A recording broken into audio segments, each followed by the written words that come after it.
Welcome one and all to another edition of the Defo Show with Lubie here on the 5 Reasons Sports Network, brought to you by Water Cleanup of Florida. The rains are creeping in. The humidity is high.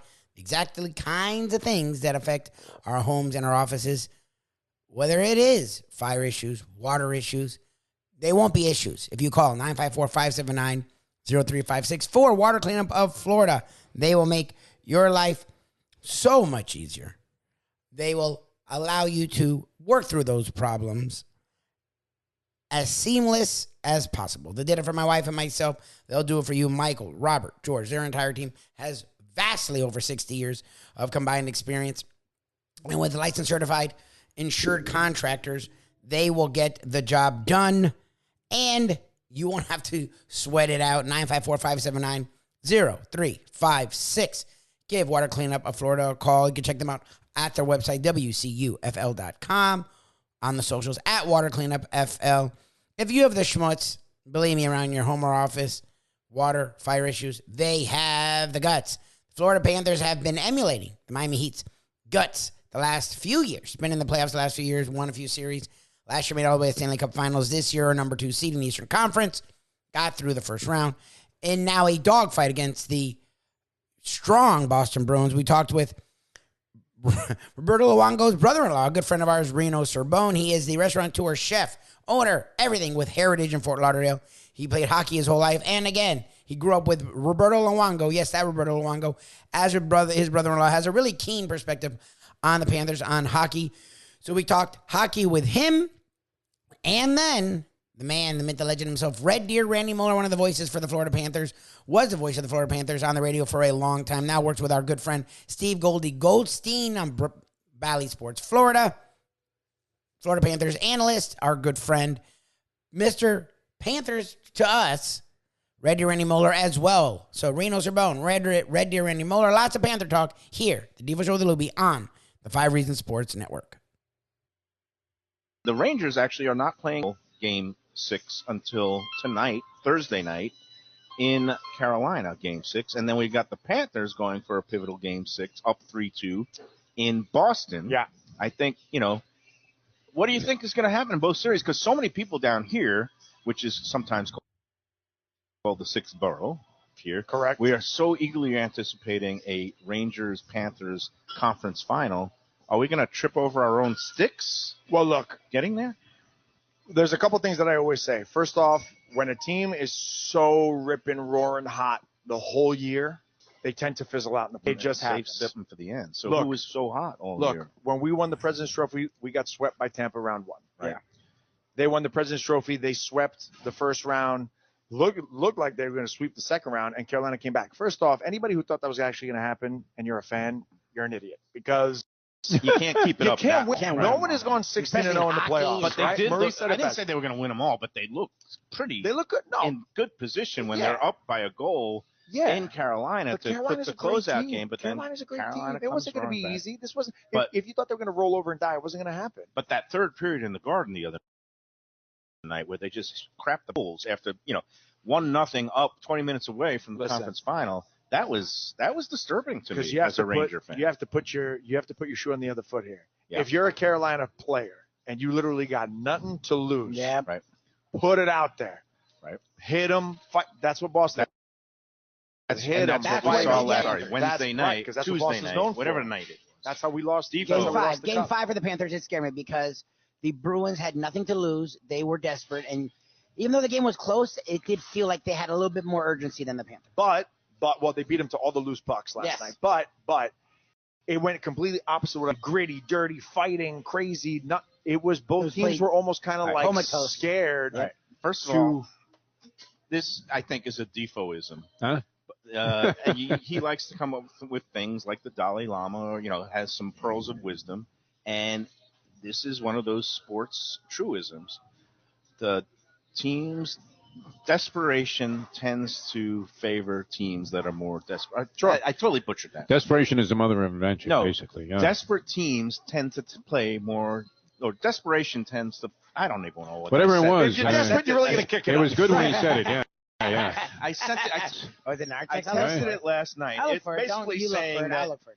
usually you can tell which team Fear has is their, just another word for nothing left to lose, right? Wasn't that part of like a country song, Chris Christopherson or something? Yeah. You're getting really deep today. Yeah. Show. This is the most deep I've ever. Desperate teams tend to play with more desperation.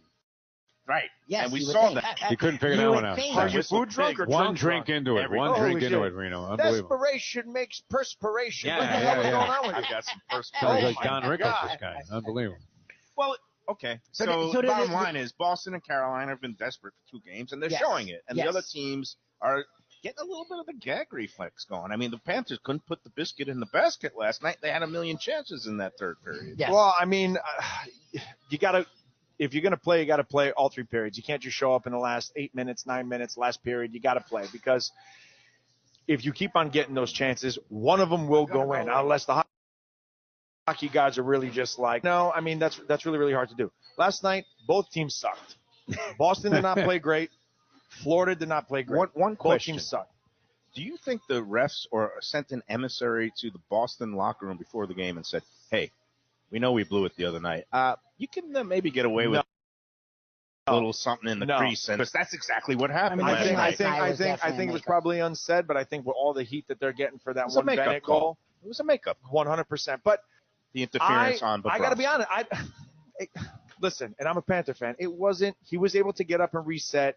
I agree with the good goal. I don't think it was enough to call it a no goal. Okay. I don't. It was all right. He hit your foot a little bit, but he was up on his feet. That thing went in. Well, he took the stick out. My problem was that he took the stick out of his hand. But that was our player. Yeah. That was Ekman Larson hit it out of his hand by accident if you look closely. Okay, because I saw their player with his stick. He's a good analyst. He's not just a homer. Lubie. I saw their player hitting at the stick and taking it out of his hand. Lubie squawking with the stick. The same thing, but it was the same thing with the Bennett goal. At first I was like, ooh, yeah. I think maybe we screwed the pooch here. I mean, we got lucky, and sometimes you get lucky. That looked about as blatant as could be. But we've been in unlucky positions a lot. Yeah. Then someone posted a video of the play and the rules directly on the bottom, and it made sense. I was like, all right, well, if they're looking at it this way, it is a good goal. The guy was already in the crease. It was a small little nudge. What they called was Swayman was already fully what they call extended. He was already committed to a save, and there was no way. I mean, his legs would get up and move over that quickly. So when you read that in unison with watching the play, you're like, I get it. Okay, I get it. Same thing with last night. Bob, he was great. We should have lost 8-0 last night. Yeah, they should have. Bobrovsky was solid. Pasternak had like 3 or 4 chances that were point blank. Yeah, he had that one play where he just went back forth, boom. Like there was. He made 5 incredible saves. It could have easily been a couple breakaways, 6-goal game. But if you ask, but I'm telling you right now, both guys were good in the goal. Yeah. Boston sucked last night. Florida sucked last night. There was not an impressive game. I knew it was going to be a 1-goal game, 2 at the most. If there was an empty netter. All right, now we'll say. But now there should be urgency, right? They should be. I think here's what Florida has been able to do very well. Not only bounce back, comeback cats, and all that crap. They're good at not letting things affect them mentally. Yeah. I think, look, we went back to Boston and we won 2 games. I think it's in calm. They still have a game in hand. I think they're going to play well. However, and I've been to TD Garden in the playoffs. No, this is. I don't even know how they won 2 games there to begin with. I thought they were going to win 1 out of the 2.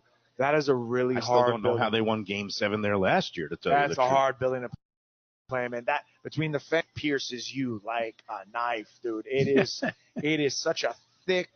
I mean, you could cut the tension and the grittiness with the knife. No, that's a real hardcore sports town. But they seem to get up for that. But you know what? They seem to get up. Listen. Knowing the guys on a personal level, and I haven't seen this since on the Vancouver team, there is a very cool brotherhood in that locker room right now. There's something very, very special in that locker room. There really, really is. Does that go on all hockey teams, though? No. Because I'm amazed at the camaraderie. No, I mean, and the togetherness of a lot of hockey teams watching the NHL playoffs. There's always a player or two there's kind of like, we got to go to the team dinner tonight with this douchebag. There's always a bit of that, but every once in a while there's where every single player, and it doesn't matter even if they're coming up, if they're a call up from the AHL, there's just this love for each other that is really, really, really, really special right now. So I think that alone has made Florida very, very, very successful. So look, I like everything I've seen from this team. They have grit. They have comeback capabilities. Yeah. It's just the one thing that worries me is, I'm a writer, and it's all about narrative and what's the kind of weirdest and best story. Yeah. And the fact that you have the Panthers who came back to upset the number one, they were number 8 seed, upsetting a number 1 seed last year. And this would be like a tables turning, even though both of them had good records this year. But like for the Bruins to be able to avenge that by coming back from a 3-1. But again, I'm a nervous Nelly. Let's just see what happens. No, listen, I mean, that makes a lot of sense. But again, in the hockey world, that's why hockey's great. Look, we weren't even supposed to be in the playoffs last year. Right. Okay, we made it mathematically because Pittsburgh lost and we snuck in and we went all the way to the final just out of sheer will and heart. It was so much fun to watch. I love playoff runs and the NBA, which is just all this freaking. Yeah, I can't believe every night it's a blowout and you don't get a good game. Hockey, every night you're on the edge of your seat. Yeah. And it's such a funny game because it just turns on a bounce and a deflection and a screen, and it's like it's not fair, but that's the way the game is. Going back to your point, yes, in a storybook, Boston can get that sweet revenge, and that's what they're looking for, and it is a possibility. However, I think going that far last year with pretty much the same guys that we had last year, experience a lot of experience, and if you look at the captain Barkov, and you look, he's playing lights out. He's playing lights out, and he's calm. Rob is calm. They got to keep that. They have the Panthers is that I declared them as the favorite to win the Stanley Cup after game 4. After they were up 3-1 against Boston. Oh God! Yeah, I mean, I thought they were playing the best of any of the teams. I'm watching a lot of the playoffs, and I will say this: I thought they were really playing great. I will say I will still agree with you because the thing that we had to conquer was Tampa, and we did, and I think that's another thing that's adding to their confidence so much. We beat Boston last year, we beat Toronto last year, we beat everybody last year, but Tampa's always been that one knife on our side, and they handle them easy, and they're not forgetting it. Yeah, right. Coach Maurice is fantastic. I love Maurice's style. Did Maurice look like a customer? No. I mean, when he a little bit. Holy moly! Did he borrow that face from you, Rino Cerbone? I love it. Well, the eyebrows got to go a little high. That's great. He was red in the face. Eyebrows got to go a little higher. Here on the Defo Show, Jeff Force, Mike Lubie Lubitz, and we would only do this for certain people. Yes, sir. Because, there are those, if the Bambino called and said, hey, I can do an interview from the grave, we would probably hold over the show. And other than that, we could only think of one other guy, right? And that would be Red Deer Randy Moller, who joins us here on the program right now. Of course, outstanding with Steve Goldie Goldstein, my former partner on many projects. Steve Goldie Goldstein, Red Deer Randy Moller. Widely regarded as the top team in play-by-play and color analysis on hockey broadcasts and telecasts. Red Deer, how are you, my friend? Defo, I couldn't be better, and I am so excited to be on with your show. It's been a while, and yes. I look forward to the chat. Did you dodge Lubie's calls because you thought he was going to be asking for potential Game 7 tickets? Is that really the reason behind the long, arduous journey it was to get you back on the program here? I wouldn't have picked up the phone either if I were you. No, Lubie, I've left you tickets if there's for the next series or the next game, whenever the next game is, Game 7 or next series or whatever. The only thing is you just got to go to the back door, and the password is Wayne Gretzky. Yeah, I would give little for his chances of getting in. We did have a request before we get going on this hockey conversation that we want to have with you because we turn into Don Cherry around the postseason. You know that, Red Deer. You hear the local talk shows. All of a sudden, a guy who's never seen a game in his lifetime, right? Oh yeah, wouldn't know Toe Blake from Robert Blake, and he's telling you everything. Oh, you can't believe it. I mean, there's no traffic around the net there, and everybody becomes a hockey expert. And we want to get into that, but we did have a special request on a previous segment of the program for your straight superfecta play in Saturday's Preakness. I don't know if you've given any thought to that, Red Deer, or if you're even familiar with the field at this point, because your uncanny knack for this was unparalleled by anybody I've ever seen in the degenerate world. Well, yeah, I'm still trying to recover from the Kentucky, the Derby. I misfired on that one. I had, the old saying, had everything but the winner. and Yes. that. But no, I don't really. I haven't had an opinion just yet. I'm still waiting and see what the track is like, and see what's going on. So I haven't had an opinion yet. It's only Thursday. So Yes. I'll maybe tomorrow I'll take a look at it. All right. Well, this is the problem with having an opinion, and we really waffled. I remember the great Joe Zagacki telling me when I first was getting going here in town at WIOD, he says, that they pay you to have an opinion. Don't sit on the fence. And I'm like, okay, but you don't always have an opinion on everything. So, I tend not to, just jump on one side of the bandwagon or the other. But and there was a saying in Brooklyn when I was growing up. It was not like you're scared. It's, yes, you're a scared. It had an E in front of it. And we're a little scared here, Randy. I don't know if it's misguided psychosis or what, but what did that represent with the Bruins staving off elimination in the Panthers' home arena and now going back to the TD Garden with the possibility of forcing a Game 7? Well, what did you make of that, man? I mean, there's so many different angles in discussing a hockey series. What level of significance did that have besides maybe delaying the Panthers going on to the next round? Well, I think it was a combination of things.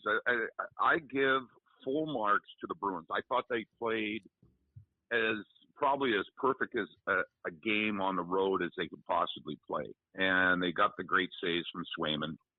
And then, the Panthers game is all based on pace, and it's all based on pressure and puck pressure and then quick movements. And I felt that they were a little bit off, a little out of sync, and they were turning the puck over. They weren't sustaining the pressure that they're usually known for and enjoy, and that's what makes them the identity of their team. And it was hit and miss in that game, and you could see it right from the very beginning that maybe their intensity level had dipped a little bit, because that's such a big part of their overall game. And that the Panthers are known as the most physical, aggressive, best forechecking, and puck handling team in the NHL. Everybody agrees with that.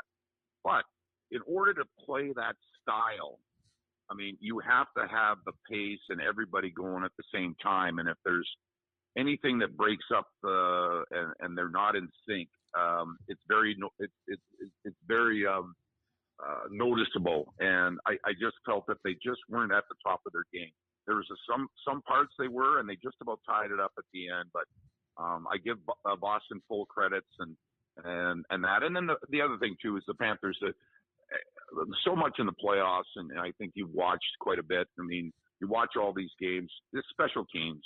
If your penalty killing and your power play are top notch, you're 90% of the time you're going to win the game, and so the Panthers scored that one game. They scored 4 power play goals in the game, and that was the difference. So I look forward tomorrow night. The Panthers, their special teams maybe a little bit sharper and that goes along with what I was saying. In order for them to be sharp on penalty killing and the power play, they've got to play with pace, and that means moving the puck quickly and supporting each other and trying to isolate one of the Bruins and that. Well, and that's the thing. It felt, Moller, man, it felt like they were a step. Look, they were in it to the end. Reinhart literally takes the shot as the buzzer's clanging that could have tied the game. So it wasn't like they got blown off the puck, but it felt like what you just said is exactly how I felt. It felt like they were a step behind. It felt like the urgency, obviously, when you're down 3-1, was there for the Bruins. And the Panthers, who had played with a lot of urgency the previous 3 games, it felt like the passing was off. They're usually so crisp in the puck movement, and they were turning it over in their own zone, which is something they don't do a lot. They weren't giving Bob a lot of help around the net. Like Pasternak had a ton of chances that Bob saved their literal ass multiple times that you hadn't seen that in those 3 games prior. Do you think we see more of that in this game? It is, look, you now gave up a game at home.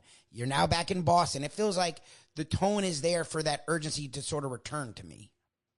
Yeah, I agree. I agree with that. And they're not going to be successful and run off 7, 8, 9 wins in a row in the playoffs. You see in the Ranger game or the series with Carolina, the first 2-3 games, I mean, the Rangers were just everybody watching that team and saying, "Oh my God, they're never going to lose. They're just a machine out there." And then it's very tough to execute like that and have that consistency.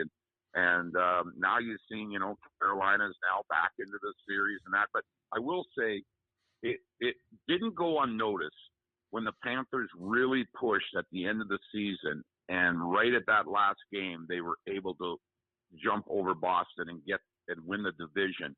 And a lot of people, they didn't see really the importance of that. Oh, okay, you won the division. Yeah. Well, guess what? Because if it's needed and if it does go to Game 7, you're on home ice, and that makes a big, big difference. And we know how the Panthers feed off that crowd of 20,000 people at their rink out in Sunrise. That how important that is. And let's not cross that bridge just yet. But it's nice to have that card in your back pocket when needed. But the Panthers, they've won 5 straight in the playoffs on the road in Boston. They have been able to play their game, and that's what I expect tomorrow night. I expect this team, the Panthers, they're really, unlike me in school, they learn very quickly, and they recognize the areas that need improvement, and I've never been around a team like this Panther team that's able to, okay, we got to shore this up. We got to be a little better in this department, and bang, they're able to do that. It doesn't linger for 2, 3, 4, 5 games, and that's one of the reasons why the Panthers are one of the favorites to win the Stanley Cup. So let's see if they learn a little bit, but I think the pace of it, I think that the timing, physicality. I've really been impressed, guys, with the Panthers with their discipline. They're trying to stay away from the scrums as much as they can after the whistle, the pushing and the punching in the side of the head and and taking those undisciplined penalties.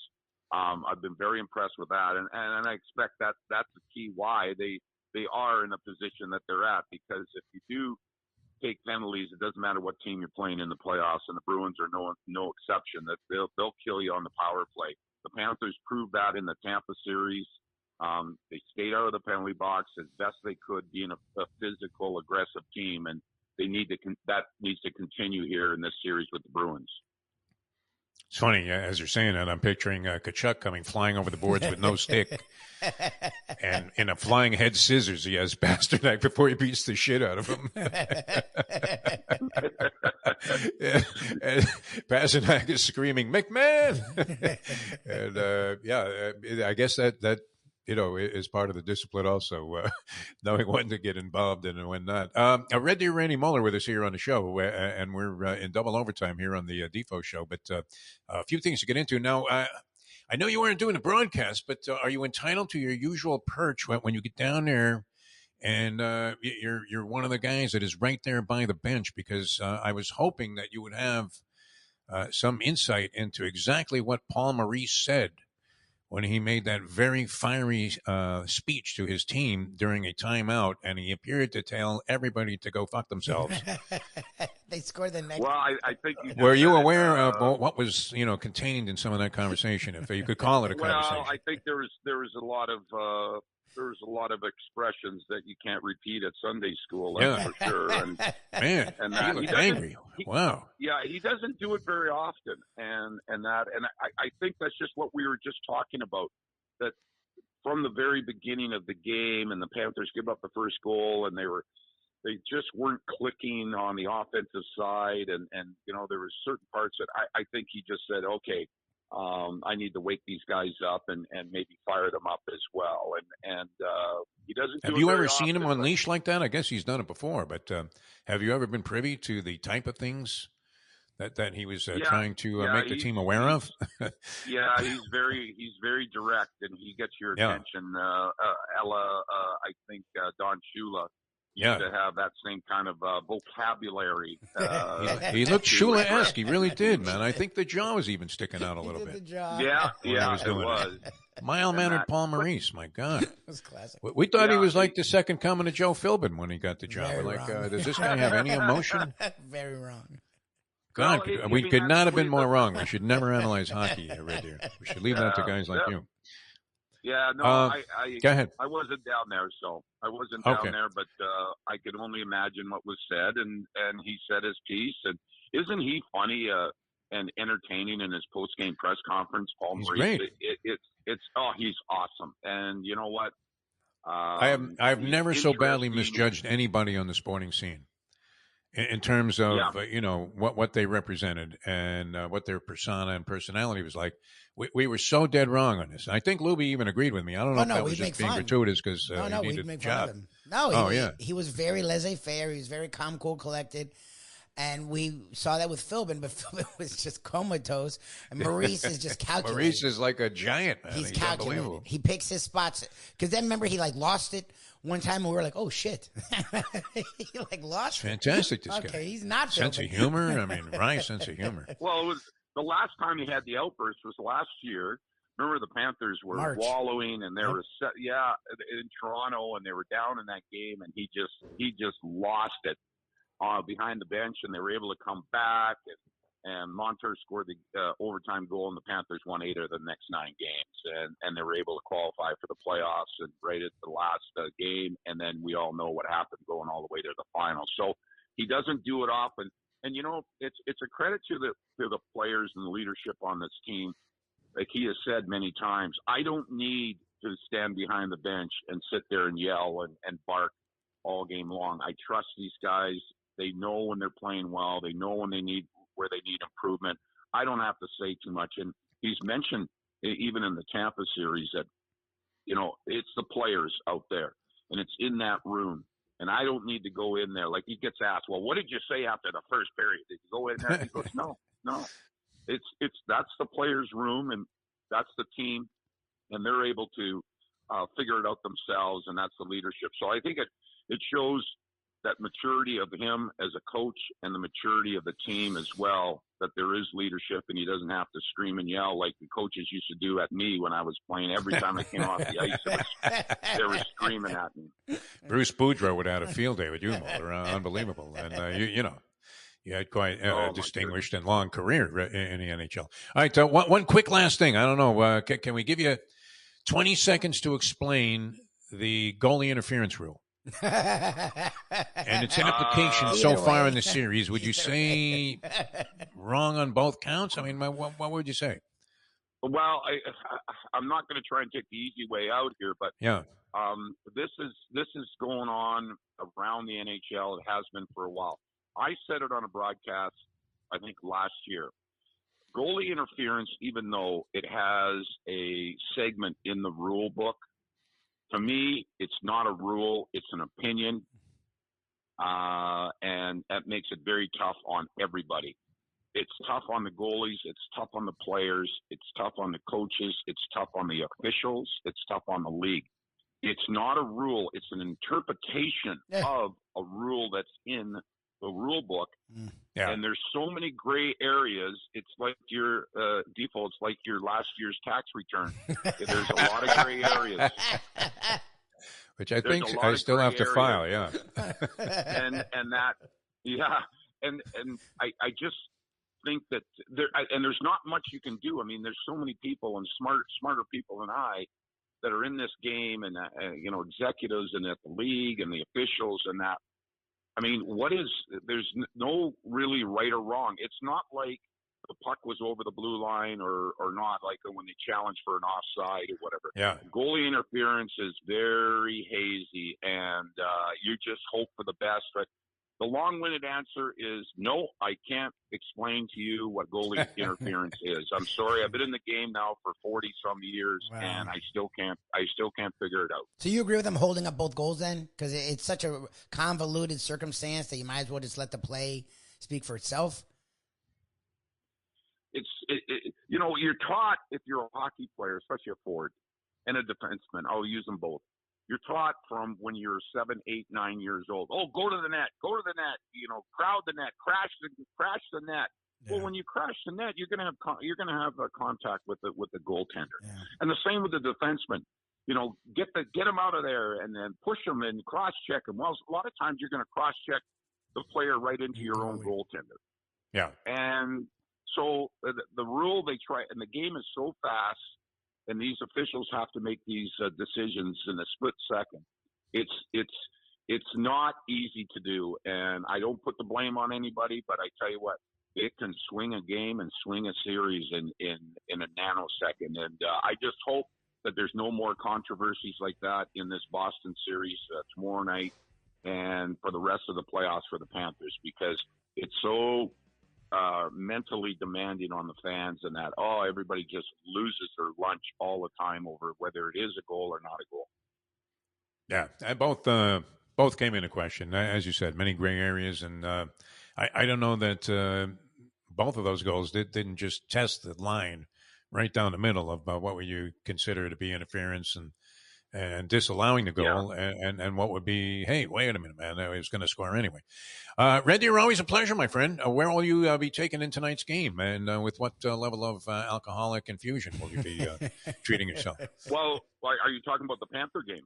Yes. Panthers tomorrow, Rangers tonight. Oh, that's tomorrow. Yeah, that's tomorrow night. That's right. No, I'll be watching the Ranger game here, and I'll have my laptop up, and I'll maybe do a little research for Saturday's Preakness, and so that's a good evening for me. There you go. Oh, beautiful. Yeah, a friend of mine, you can appreciate this.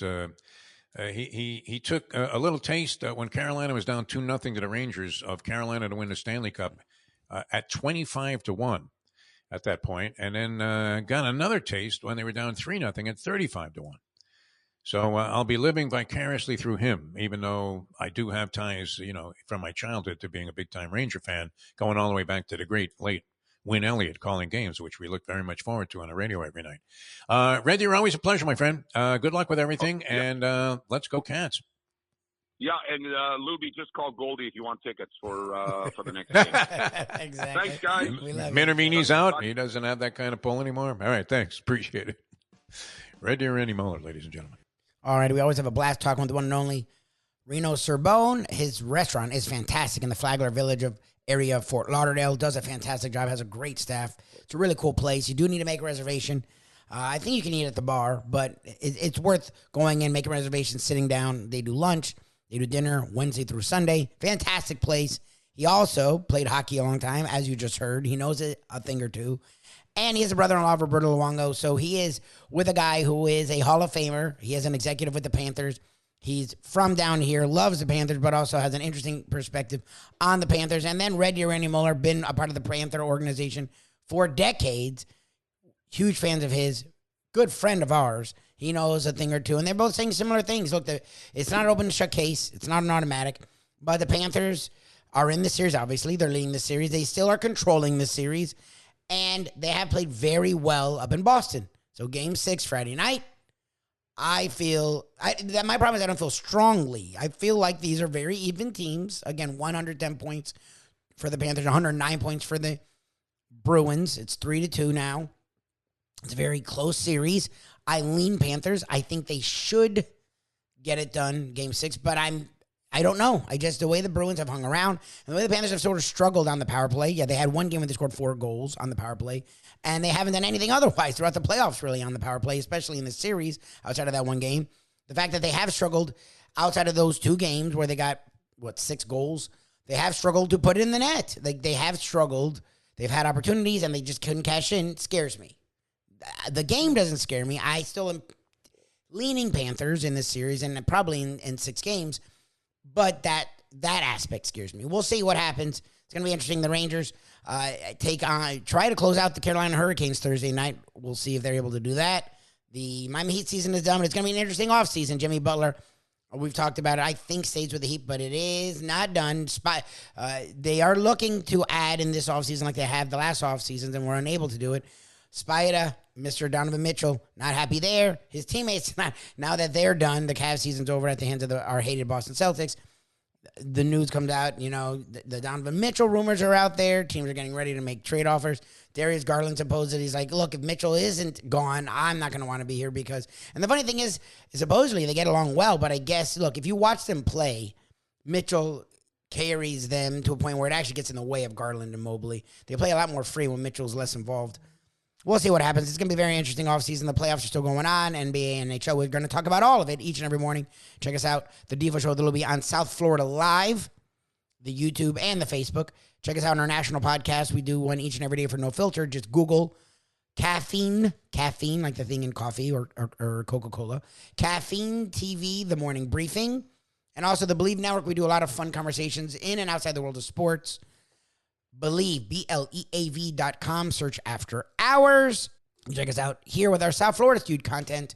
The Defo Show with Lubie on the 5 Reasons Sports Network. Hey folks, Tony Segreto here. What if I told you you could go to a great restaurant, feel completely safe because their COVID protocol is unmatched, have an amazing meal, have a great time. When the bill comes, you won't get sticker shock. You're going to say, that's too good to be true. No, it's not, because I'm talking about Texas Roadhouse. Great family atmosphere, great atmosphere for a couple, great atmosphere if you just want to go by yourself and watch a game and have the coldest beer in town. And while you're doing that, have the best bread in town.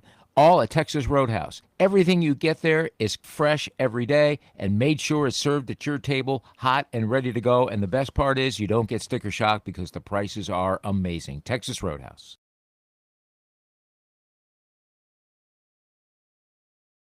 These days, we're all looking for comfort anywhere we can find it. Thank goodness for Landlubbers Raw Bar and Grill in Plantation, because they are making sure you are as comfortable as possible. First of all, they're not only open for delivery and pickup. All you have to do is go to landlubbersbarandgrill.com for both pickup and free delivery. You're going to have the best wings in the world.